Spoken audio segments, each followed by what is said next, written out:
Well, the question is, will we even see college football in 2020? That's the million-dollar question during the coronavirus pandemic. And when it comes to whose decision it's going to be to play or not to play, it doesn't entirely fall on the NCAA.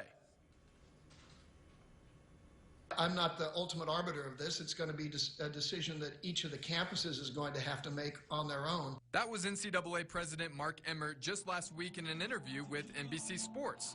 The decision to tee it up and kick off the 2020 season here locally will come down to UTEP and New Mexico State themselves. Or does it? As the president of the university, I'm responsible for the health and safety of our students. So Mark Emmert is right in that sense.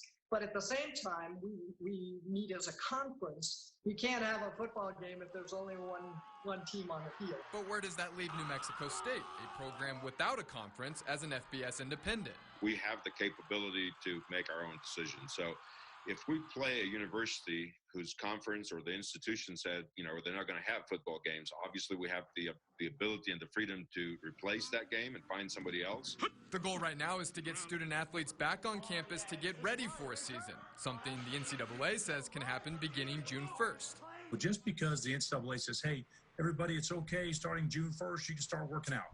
The problem is going to be every single institution has got a different tolerance level in their thought process to mitigating risk associated with allowing students to get back on campus. In order to return to play, athletic directors across the country are putting together a plan and a list of guidelines of what needs to happen between now and then.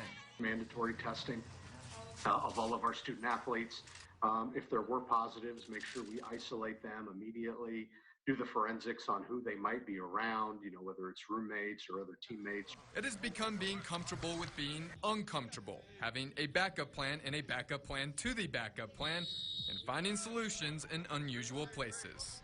Thank goodness, I have colleagues just like Mario over at New Mexico State. He and I are talking to one another, bouncing ideas off of each other. We looked at what Iowa State is doing.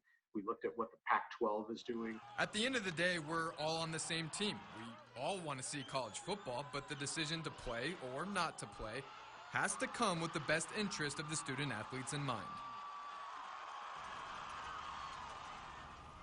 Now, in talking with both athletic directors and university presidents, their plans is to not have student athletes back on campus the first of the month, but the goal is to return in early June and then return in official team capacity in July to get ready for a season that is scheduled to kick off in late August.